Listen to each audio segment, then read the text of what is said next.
Ang dami ko ang nahuling tilapia sa bahay nila, Chow. Tiba-tiba nga kami kasi meron na kaming uulamin bukas. At nung iluluto ko na nga sila, nahirapan pa ako. Kaya naman, from this to this.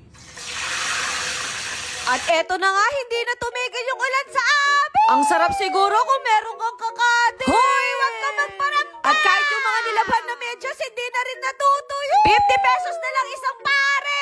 Eto nga pala yung mga bago kong alaga. Opo, eto yung mga nahuli namin tilapia, no? Medyo natatakot nga ako kasi ang lalaki nila. Yung last kasi na nahawakan ko, maliliit lang sila. Laki yan. Wow. Hoy, bakit ka nakikipag-lips tuloy? Naisip ko nga pagluto si na mama ngayon. Kaso naalala ko, hindi pala ako marunong maglinis ng tilapia. Kaya kay mama ko na yun ipapaubaya. At least alam ko talagang kailangan ko pa yung nanay ko. Kaya hindi pa pwede magkasama si from this to this. Sa sobrang favorite ko yung isda, kaya kong kainin yan everyday. Hoy, baka magkakilis-kis ka dyan. Naawa nga ako sa mga tilapia, kaya wala akong masabi kundi condolence. Pasensya na kayo, kailangan ko talaga kayong kainin. Naisip ko na nga na magluto na lang dito sa labas. Para at least kakaiba naman. Binalatan ko na nga dito yung karo. Pagpasensyahan nyo na yung paghihiwa ko kasi hindi naman ako sana.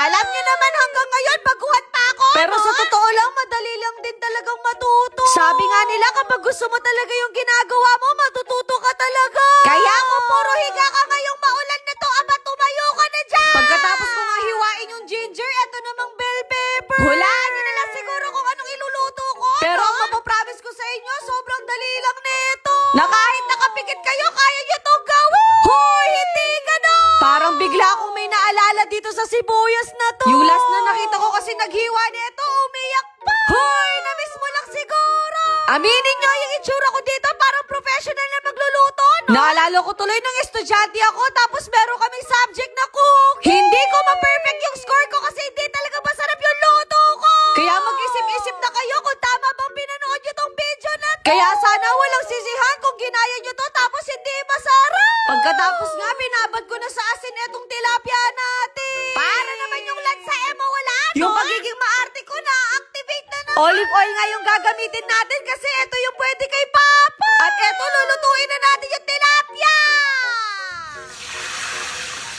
Hoy, napaka-arte mo! Naalala ko nung first time ko magluto ng isda, nagkadurog-durog. Kailangan pala dapat sobrang init talaga ng mantika.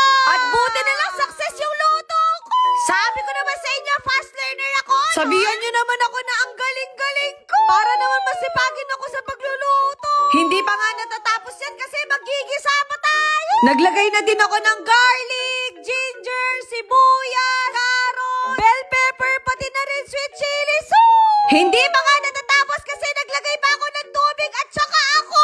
Hoy, hindi ka toyo eh. Pati na rin pala pepper, ng salt, pati na rin sugar. Nako, Erika, kung ano-ano pinaglalagay mo. Pero in fairness, masarap siya. Kaya naman yung pitrito natin na tilapia, nilagay ko na dito. 100% magugustuhan talaga ng magulang ko to. Lalo na kung naka-vlog, masarap lahat. Hoy, puro ka talaga kalokohan. Mabilis ang plating na nga lang to kasi gutom na ako. In fairness, sa itsura pala, nakakatakam na. Opo, sweet and sour yan, no? Habang nagpe-prepare nga kami, gusto ko sabihin sa inyo na magbibigay kami ng relief goods sa mga nasalanta sa bagyo ngayon. Kaya kung willing kayo mag-donate, malaki man yan o maliit, malaking tulong na yan. Dito nyo na lang isend kasi kung sa akin baka ibang shopping ko. Hoy, puro ka talaga kalokohan. At eto nga, kainan na. Ngayon, iti-taste test na natin siya kung masarap. Itadaki mo. Yummy. Kung i-rate ko to, 11 out of 10. Hindi nga ako nag-rice pero naparice ako dito. Ah, di ba? Wala na talaga magdadiet sa pamilyang to, no? Ngayon naman, titikman naman ni Papa. Nako, kung alam nyo lang, proud na proud sila kasi nakakapagluto na ako, no? Kung alam nyo lang kasi noon, sobrang tamad ko talaga. Pwede na mag-asawa si Erika? Hoy, ma, wag muna. Nabigla nga ako kay Bunso, nakadalawang rice pa siya, no? Pagkatapos ko nga kumain, iinom muna ako. Opo, iinom ako neto ko, Varsito. Eto kasi nakatulong sa akin na maging regular yung period ko. At kahit yung pagiging moody ko, nabawasan na rin. Halos 9 na buwan ko na nga itong iniinom at talagang hiyag sa akin. Kaya kung nakaka-experience ka ng hormonal acne, ng irregular period o kaya PCOS, kailangan mo to. Umalis nga lang ako saglit, naubos na yung ulam namin. Ayun lang.